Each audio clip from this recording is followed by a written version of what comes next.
akan mendapatkan sesuai dengan tanda kutip ya, orderan dia kepada Allah. Dia minta yang terbaik, Allah kasih yang terbaik. Jadi jangan sampai kita salah dalam masalah-masalah seperti ini ya. Pernah ada sahabat kena penyakit stroke, seluruh badannya nggak bisa bergerak kecuali wajahnya yang tidak kena penyakit itu. Dan agak unik gitu, tangannya sampai ya kaku, kakinya. Akhirnya Nabi SAW waktu menjenguk dia lagi sakit bertanya, waktu lihat dia, doa apa yang kau ucapkan ini kepada Allah? Dia bilang, saya bilang ya Rasulullah, ya Allah kalau seandainya ada hukuman yang akan menimpa saya di akhirat karena dosa saya, segerakan di dunia. Dia minta azab akhirat dimajukan. Apa kata Nabi SAW? Subhanallah, Maha Suci Allah. Kenapa kau tidak minta kebaikan di dunia, kebaikan di akhirat? Kenapa kau tidak bilang Rabbana atina fid dunya hasanah wa fil akhirati hasanah wa qina adzabannar? Jangan minta azab. Minta Allah berikan keselamatan. Nabi Yusuf alaihissalam juga begitu. Pada saat beliau terkenal dengan ketampanannya, diganggu oleh ibu angkatnya sendiri, akhirnya diajak berzina. Nabi Yusuf lari terus karena di dalam kamar dikunci. Akhirnya si orang ini, si putri ini atau ratu ini, karena dia penasaran, dia kejar terus, ditarik baju Nabi Yusuf dari belakang sampai sobek. Karena Nabi Yusuf nolak terus. Akhirnya Nabi Yusuf alaihissalam lari ke depan pintu kamar, pas dibuka ada suaminya, si raja.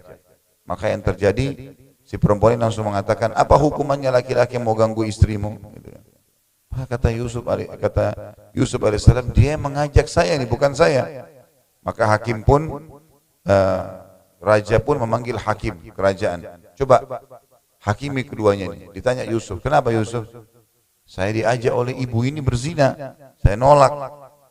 Ditanya ratu tersebut, kata dia, yang di dalam kamar siapa? Kan dia, ini kamar saya. Berarti dia yang ajak sebenarnya. Maka hakimnya mengatakan, coba kita lihat bajunya Yusuf. Kalau sobek dari depan, berarti memang Yusuf yang jahat nih.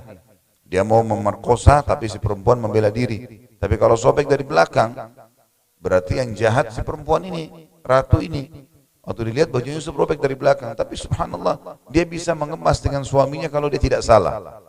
Yang jelas, tersebar berita satu Mesir kalau si ratu tergila-gila dengan anak angkatnya sendiri.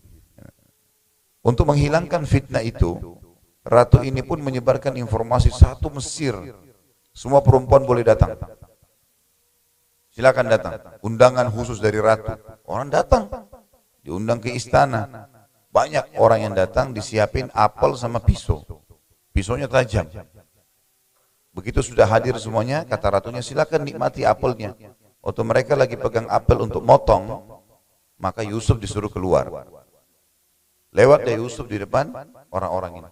Saking tampannya Yusuf alaihissalam, sampai-sampai perempuan-perempuan tidak tahu mana apel, mana tangan. Ya. Dalam surah Yusuf dikatakan begitu oleh Allah. Faqatta'na aydiyahun, maka mereka memotong tangan-tangan mereka. Laki-laki sekarang mau lewat 70 kali pun tidak bakal ada perempuan potong tangan. Tapi ini subhanallah lewat sekali potong tangan. Dan mereka sadar kalau tangannya sudah dipotong, darahnya keluar, bukan pada saat ngiris ya. Jadi darahnya keluar pun dia tidak sadar, mereka tidak sadar. Semuanya serentak. Nanti Yusuf berdiri di sebelah ratu, baru mereka sadar. Kalau tangannya terputus, ya, tangannya luka, berdarah. Maka kata si ratunya, sudah lihat? Kalian baru lihat berapa menit saja sudah gini. Saya tiap hari lihat manusia ini. Bagaimana nggak tergoda gitu. Si ratu terus jalankan misinya, dia mengatakan, kalau Yusuf tidak mau zina dengan saya, maka saya akan penjarakan dia. Apa kata Yusuf alaihissalam? Langsung berdoa waktu itu, ya Allah, penjara lebih aku sukai daripada yang mereka ajak zina itu.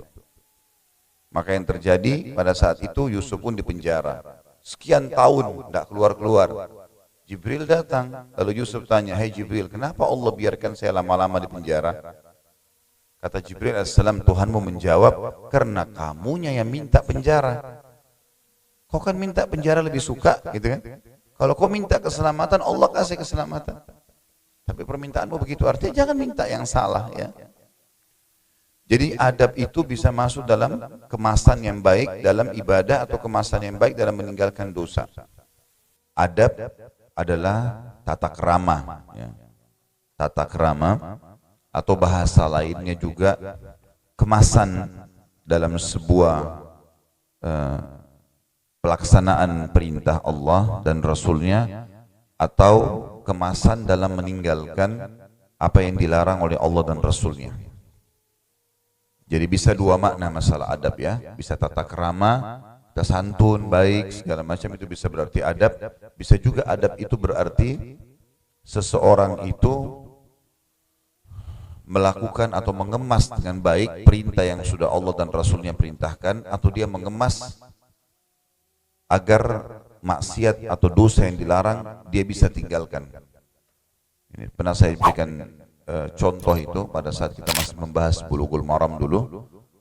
Kalau misalnya ada orang bangun sholat malam, dia bangun kemudian dia sholat dalam kondisi dia tinggal wudhu sholat saja, itu ada pahala sholat malamnya, tapi beda dengan keadaan orang yang bangun, dia mandi dulu, ya, kemudian dia pakai baju yang bersih, sejadahnya mukenahnya dikasih dengan wangi-wangian, dia niat memang untuk bertemu dengan Allah Subhanahu wa Ta'ala, maka itu namanya adabnya, dia mengemas ibadah itu.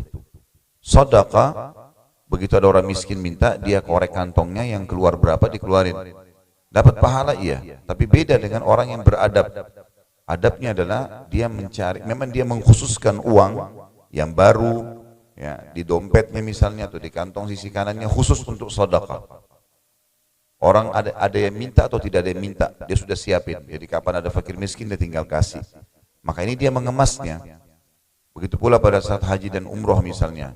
Beda orang yang sibuk mencari travel mana yang paling murah, yang penting berangkat saja, ya, dengan orang yang memang mau mengemas ibadahnya. Karena yang kita keluarin duit itu sebenarnya sedekah untuk ibadah, ini bukan untuk foya-foya. Jadi bukan mubazir, malah baik kalau kita cari hotel yang bagus, transportasi yang bagus, nyaman, supaya ibadahnya maksimal, gitu kan.